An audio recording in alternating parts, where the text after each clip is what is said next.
Yo, what is the deal, YouTube land? This is your boy. Are You Serious? This is Are You Serious channel. I want to welcome some of y'all back. Welcome some of y'all for the first time. And I want to say this. Y'all probably wasn't expecting a video like this to actually come from me. But hey, I'll never cease to amaze. So check it, right? As you can see in the title of this video, how to get straight A's in school while still having a social life. Let's get straight into it. So, when it comes to getting straight A's in school, whether you're doing it because that's naturally how you want to be perceived in school, or that's naturally you, and you know you're just the type of person that wants to get straight A's, or set aside from that, maybe your parents are the type of parents or the type of people that always aspired for better in school, and you know they want you, being their son or daughter or son, to achieve greatness, and you know they're like that, you know, they're real meticulous about grades. Okay, so this is how you do it while still having a social life. You have to be willing to sacrifice your social life first. Don't chase the social life. Because if you chase the social life, you might as well chalk it up to just getting C's and D's if you're chasing a social life. Okay? You need to be willing to put time aside for your studies. You have to put the necessary time aside for your studies. Give me 1 second. I want to prop this phone up so I don't have to hold it. Let me see, how can I do that? 1 second here. Let me see how I can do this.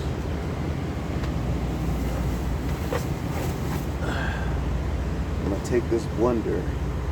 This is my blender. Take this blender and I'm going to put the phone in here somehow, some way. Maybe turn it to the side like this or something. Let's see if that'll work. Oh, 1 second. Bear with me. Don't give up on me. Don't give up. Let me see. I'll figure it out. Told you I'll figure it out. Okay. So, it's like this. When it comes to getting straight A's in school, you have to be willing to first sacrifice your social life. But even before that, alright, because grade school is different. Grade school is different than college and stuff like that. So let's choose a grade. Let's choose ninth grade. Let's, skip elementary school, skip middle school, just jump straight to high school, where it all really, it all matters. It really starts in elementary school, but we just going to jump straight to high school. But it does start in elementary school. Let me tell y'all how it starts in elementary school. It's like this. For me, in elementary school, and probably for y'all too, at some point in time, y'all had to do 5 times each or 10 times each, stuff like that. Meaning you had to write words 5 times each or 10 times each, and you had to know how to spell those words and pronounce those words correctly and all that. You had to write them down and all that. Okay? I had a grandfather, I still do. I have a grandfather, that when he got home from work, I wasn't able to go outside and play or do anything until all my homework was done, which is like a goal. It's like Pavlov's dog. You know what I mean? It's a reward system. You want this? Well, I want that for you. You know, so if you want to go outside and play, all your homework has to be done. Not only does it have to be done, but it has to be correct. So you can't just do your homework by yourself, and when I ask you if your homework is done, you say that it's done, but it's all wrong, and then you still go outside and get to play. No, it doesn't work like that. Excuse me 1 second.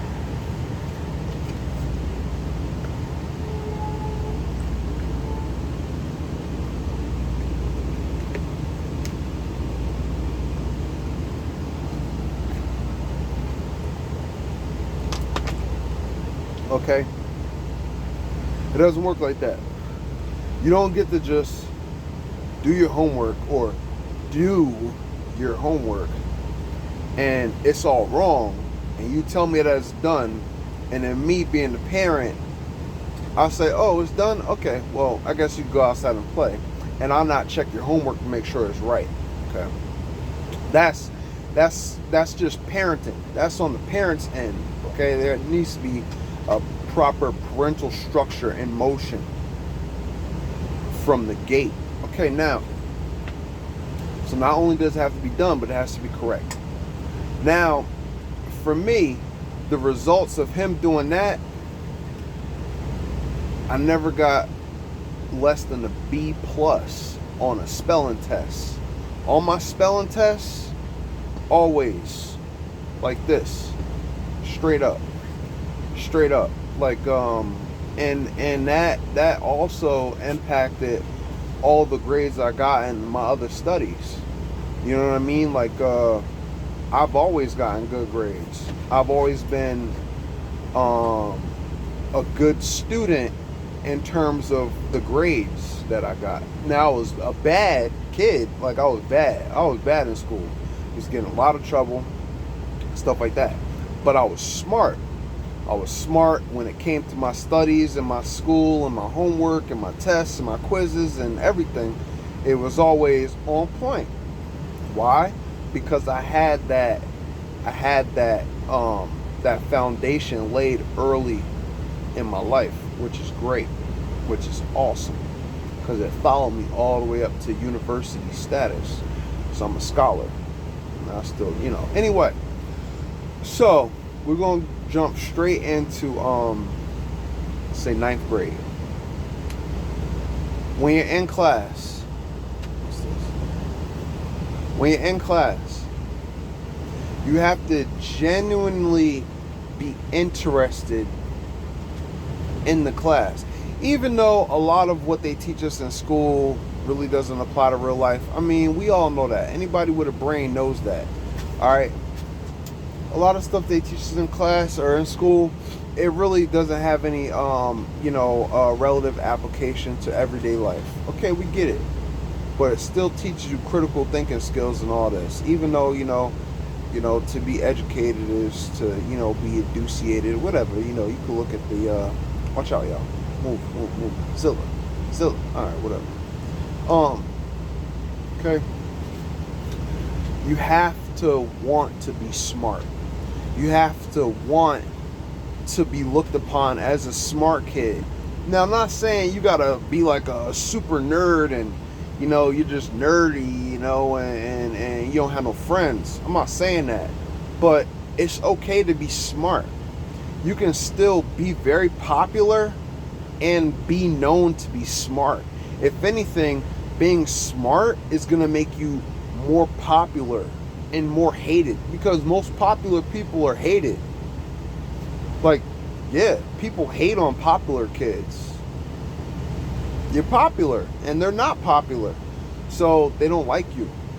So like, if now all of a sudden you're smart and you got your hand up, you're asking sophisticated questions, okay, authentic questions that actually relate to the subject or the study at hand, and you're asking those questions in a very intricate manner, showing your interest in the class, not only will that make you feel engaged and involved and like the teacher is specifically talking to you, but other students, because you are who you are and you're not afraid to show who you are, other students in class are going to want to possibly compete with you by also raising their hand and trying to ask similar types of questions, or they're going to want to compete for that attention from the professor,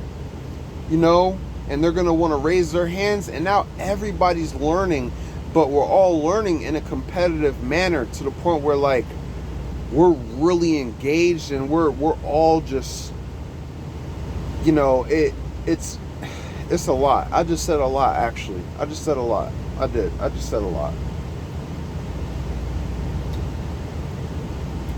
You know, take that as you will. But if you know what I'm talking about, you know what I'm talking about. So now you got geeks that are trying to compete with the popular kids, and the popular kids don't give a fuck because they're popular and they're smart.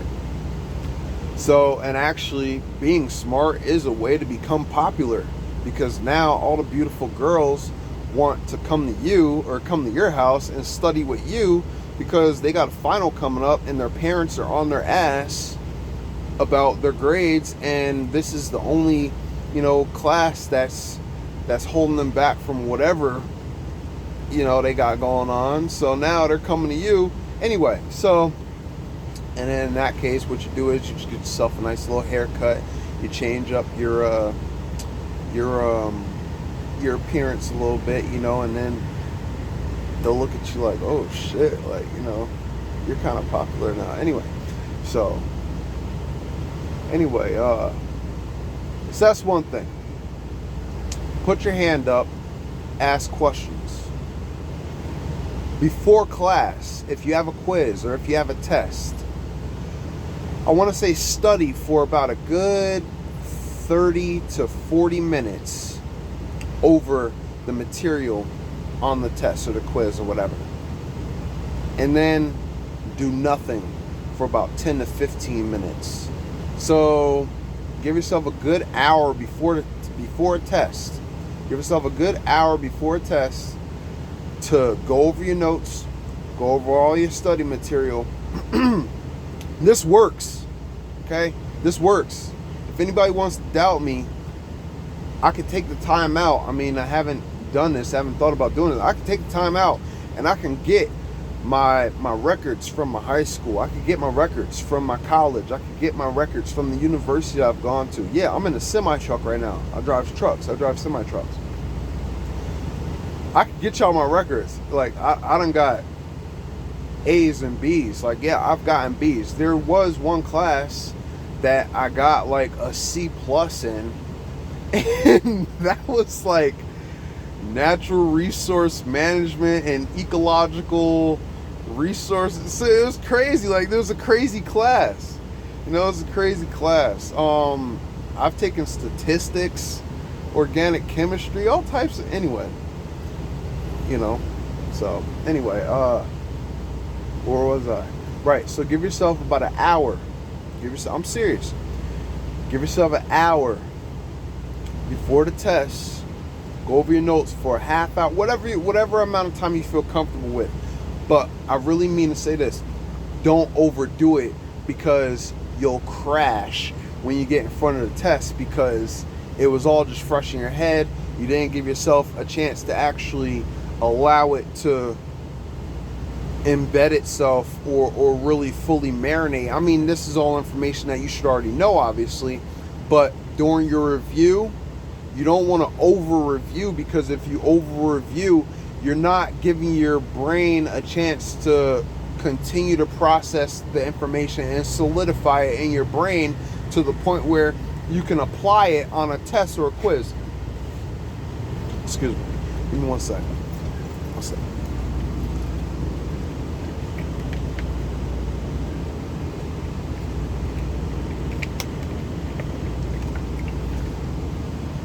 Okay. Now this is information that I haven't ever really shared with anybody. I mean, maybe through passing conversation, whatever. Anyway, so give yourself a chance. Give your mind a chance to, like I said, solidify and allow the information to continue to process to the point where it sticks, okay? Now, that's before school and during class. During class, also, set aside from putting your hand up, take notes.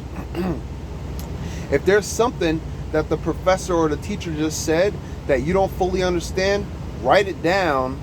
And if you don't want to ask during class, stay an extra 5 to 10 minutes after class or 15 minutes after class and talk to the professor, talk to the teacher about what you did not understand. Taking that time out shows to the professor or the teacher that you are interested in passing the class. I'm not going to forget that point. But it shows that you're interested, and if there were ever a conversation to as of whether or not you were going to pass, the professor will be willing to work with you that much more, okay, and maybe possibly cut you a break because at least you showed some type of interest and commitment and dedication after class. All right, but if you feel like you're so important and, oh, you're too good to stay behind after class and ask the necessary questions, well, you're going to get the necessary grade. Be it a F, a D, or a C, a D, or a F, or a B minus, or whatever, okay? And no one's going to care because you didn't care. So if you show that you care, then maybe they'll care. Maybe they'll care for you. Maybe they'll care, okay? Take the time out. Talk to the professor. Go to office hours if you're in a university, or if you're on college time or university time. Ask for office hours. What are your office hours? I really want to understand this material, okay? I did not understand this, I did not understand that. So during class, ask the questions. Hey, if you don't understand it, you don't understand it. If you don't want to take away from the class, wait until after class, ask the questions, okay? Don't hesitate in forming study groups. Now, I'm gonna go back to with me. Most of my classes, it was probably me and one or two other people of complexion. Everybody else, Caucasian. However, I had people of all races coming to me like, yo, man, what's up? Like, you trying to study together and all? Girls included. Girls, women, women, white girls, Caucasian women, stuff like that. They all wanted to study with me. Stuff like that. And I could have turned it into something sexual, but nah, I was just cool with the fact that, hey, they accept the fact that I'm smart. They want to be with me because I'm smart. You feel me? And I'm cool as fuck. So, anyway, so yeah, do not hesitate to form study groups. That's very important. And y'all could pound that in each other's heads all night long. 4 hours, 5 hours. Let's study. When it's cool, y'all can crack jokes. And then let that be your new social group. You know what I mean? Let that be your new social group. If you're trying to be a doctor, you're trying to be a nurse or whatever, you're trying to be like a nurse practitioner, whatever. All these important things that involve a whole lot of studying time and a whole lot of extracurricular neglect. You have to neglect all this extracurricular shit that you want to do. It's just the facts. It's just the facts. Like, if you want these particular results, you have to take these sets of actions. Okay? If you're not willing to do that, then kiss these results goodbye. Just the facts, okay? So, step 1. Put your hand up. Step 2, take notes. Very detailed notes. But generalize your notes.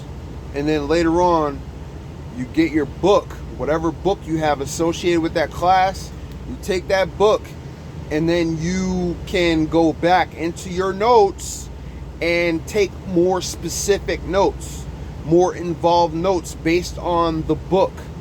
Another thing, while you're in class, have the book open right there. In fact, before class, read ahead in the book. That way you're ahead of the class on some shit. Follow the curriculum. That's what it's about. Following the curriculum. You follow the curriculum. The professor, they give you a syllabus. They give you a syllabi.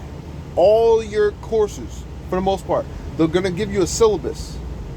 You take the syllabus. If you get your book, if you get the book that's associated with the class, okay, you get that book. Read ahead. Read ahead. There's no greater feeling as a student you could possibly have, other than having relations with your teacher or professor, other than being ahead of the class. Be ahead of the class. Already know what the teacher or the professor is going to be talking about that day before class even starts. What? He said what? That's exactly what I just said.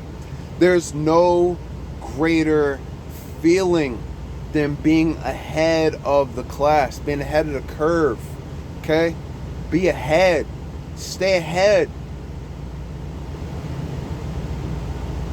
That way, if you ever have to backtrack for anybody else, it's easy because you already know that shit.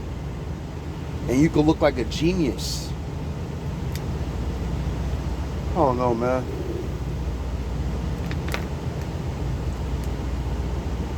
Everybody want to live life, but don't nobody want to know about death. I digress on that. I ain't want to speak on that. So let's go through the steps again. Raise your hand. Take notes. Be ahead of the class. Read ahead. Your life is not that effing important to the point where you cannot take time out to read ahead of the class or to stay after and ask the necessary questions. If you feel like your life is that important to the point where you can't stay behind and ask questions or take extra time out and read ahead while you're studying, then maybe you should go to school the next day and say, hey, look, prof, I'm teaching a class now because I'm smarter than you. Yeah, that's right. You don't know shit. I'm going to teach a class now. If you're not willing to do that, listen to what I'm telling you. Listen to what I'm telling you. Okay. We got those steps out the way. Read ahead. Stay after. Okay, what else? Take good notes. Form study groups. And I'm not saying just form any study group. You can form study group with hot girls. If that's your hang up, like, oh man, I'm not forming a study group. Oh no, I got girls to get. Hey, listen, these girls, they want to pass too. They don't want to look stupid. I mean, some of them, they might not care. And those are the thoughts. Those are the ones that, hey, you're going to fuck them whether they studying with you or not. But the ones that actually are really worth your while, the ones that actually have value, they're going to be down to study with you.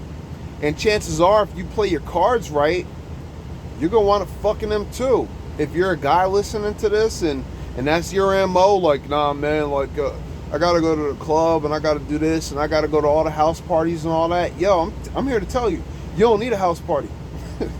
Because if you know what you're doing, those same girls going to want to come to your house and they're going to want to study with you. And then after that, it's just a matter of, y'all two just hitting it off properly, properly, okay? Anyway, man, I gotta take a break.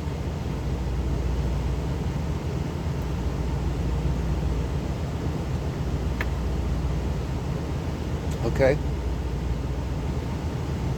Alright, now, that's really the foundation. Everything that I just covered is basically how you become a good student. This is how you do it. These 4 or 5 things that I just mentioned right here is how you do it. Really, it really is. Like this is really how you do it. Let me see what else. And right. So what I would do is, if I didn't have work, if I didn't have to go to work right after school or whatever, and I would, that's another thing. Base your work, if you can, base your work around your studies. Don't base your studies around your work. Yes, that is a very good point to make. Don't base your studies around your work. Base your work around your studies. Very important. Okay, very important. If I know that my class doesn't end until 3, but I got work at 5, and I work from 5 to, let's say, 12 at night because I'm a back waiter at some fucking restaurant or some shit, and this is actually what I've done. Like, I was a back waiter. I've been a back waiter. I've been a back waiter, a bus boy, and all that type of shit. Getting tips and all that while I'm in college. I had 2 jobs while I was in college, still getting A's. Still getting A's and B's, you know what I mean? Like, still getting high B's. I'm talking like, you know what I mean? Like 89s or whatever.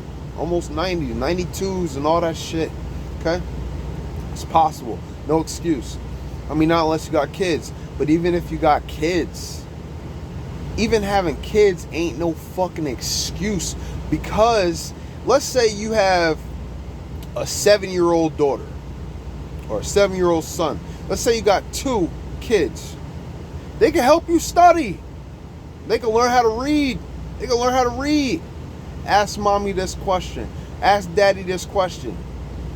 And you can have your kids reading your notes, asking you shit. No fucking excuse. I don't want to hear it.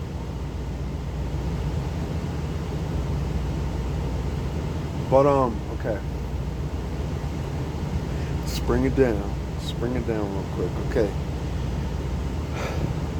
Base your work around your studies, not the other way around. Okay. If I know I got work at 5, I know that I can stay after class for at least an hour to 45 minutes to an hour, and ask the necessary questions if the professor is willing to take time out for me. If the teacher is willing to take time out for the student should be willing to take time out for the teacher. That's just plain. Very bland, very blunt. I'm just being blunt with you. If somebody's willing to spend their time on you,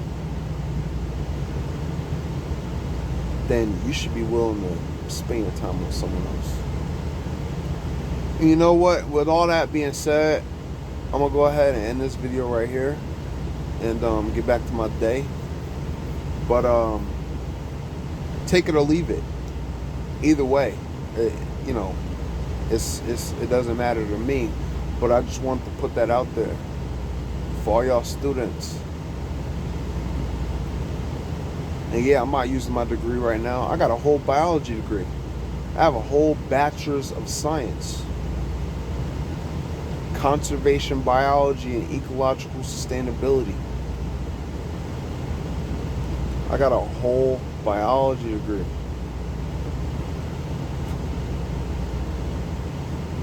And I'm driving trucks. Driving semi-trucks.